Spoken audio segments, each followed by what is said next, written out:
ډیره زیاته مننه عادل ارمان وروره ستا د مینې کومه چې په دې یخه یخنۍ کې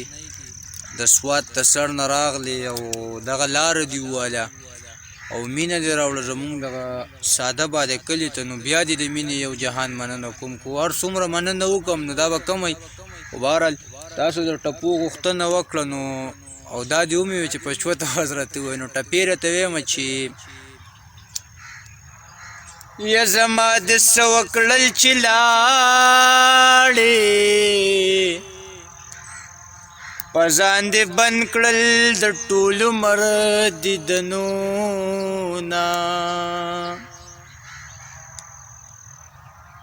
او که زه خبر وې چې تا بیایي ما به تصویر درله د شپې ویستلی وونه او ستا یارانې خواږه رانه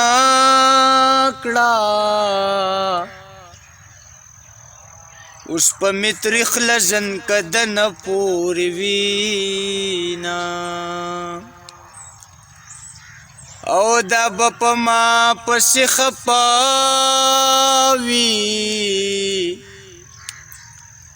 دا چې د خپو په سر جانان ناسته کوینه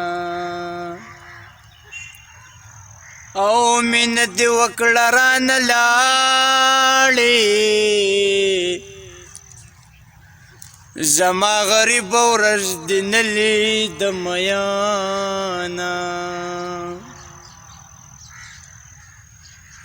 او دا خلق غلی غلی وایي لدې جنۍ جوړې مزغو دانګلې دینه او خلق به وایي چې چاړی دا زما له دې جنۍ خبرې خوښې دینه یا په ما دې وکړه پته اوشه چې پتا کېږي تماشې له به درځمه او شیبې شیبې باران وریږي دا ظلم د کلي ته ستا روانه یمه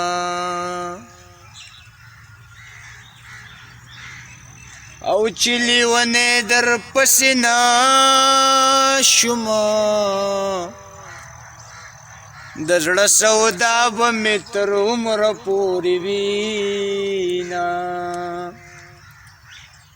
او یار چې په یار پسې مړ نشي تشه ژړا د چنګاوڼ د خلکو وینه आवाज में डट दे न चलेगी ستاسو د کلی بنګ می ټول خوړلی دینا او زما د زړه مجال ته ګورا دومره غمونه راکوه چې وړی شمه یا زما په حق کافر یارا د بزرګۍ قصې دې واورم خاندمه یا دا مرور مرور ګرځه که مې رضا کړي د هندوي لور به یمه او د زړه له درده ټپې وایم چې یا قربان کم هغه شنه د خندا شینه یا په مخ دې بیا څپېړې راکړي